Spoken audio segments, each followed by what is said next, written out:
आखिर असम में इतनी बाढ़ आती क्यों है? हर साल बाढ़ आती है, हजारों करोड़ों का नुकसान होता है और लोग मरते हैं। सरकार इस बाढ़ को रोकने का वादा करती है। मैं आज इस सभा के माध्यम से पूरे असम की जनता को आश्वस्त करने आया हूं कि एक 5 साल हमें और दे दीजिए। असम को बाढ़ मुक्त बनाने का काम भारतीय जनता पार्टी की सरकार। लेकिन बदलता कुछ नहीं।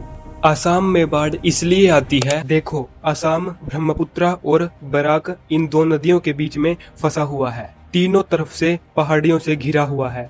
पानी निकलने के लिए बांग्लादेश की तरफ से सिर्फ एक छोटी सी जगह है। जब असम में बारिश होती है तो वो बारिश का सारा पानी असम के कोने कोने में भर जाता है। इसी वजह से असम का आधा हिस्सा हमेशा इस बाढ़ का शिकार बनता है। इस बार भी असम में जो बाढ़ आई है उसका कारण ऊपर पहाड़ियों में हुई बारिश है और इसके कुछ ही घंटों में असम की नदियों में पानी डेंजर लेवल को क्रॉस कर गया।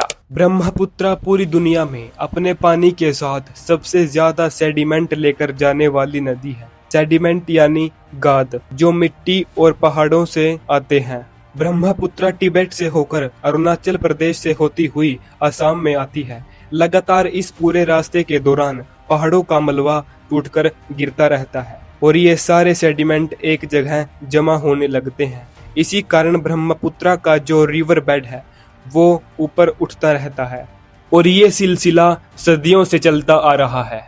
असम में फ्लड्स आमतौर पर ब्रह्मपुत्र नदी के आसपास जो गांव हैं उन पर आते हैं। धेमाजी, लखीमपुर, बारपेटा, मोरीगांव, ये वो नाम है जो हर बार बाढ़ का शिकार होते हैं। लेकिन इस साल सबसे ज्यादा बाढ़ इन 3 जिलों में आई है, चारीदेव, जोरहाट, शिवसागर। इन लोगों ने कहा कि हमारे दादाओं ने भी ऐसी भयानक बाढ़ नहीं देखी।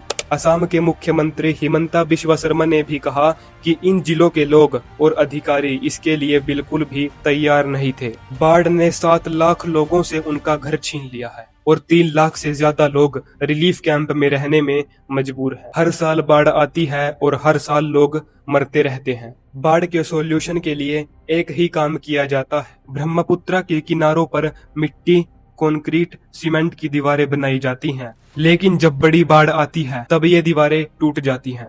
इसके अलावा बाढ़ आने के 2 कारण बताए गए हैं, क्लाइमेट चेंज और डिफोरेस्टेशन। क्लाइमेट चेंज के पहले जो बारिश महीनों में होती थी अब कुछ दिनों में उतनी हो जाती है। इसी तरह से डिफोरेस्टेशन के बाद जब जमीन बंजर हो जाती है तो पानी और तेज रफ्तार से आता है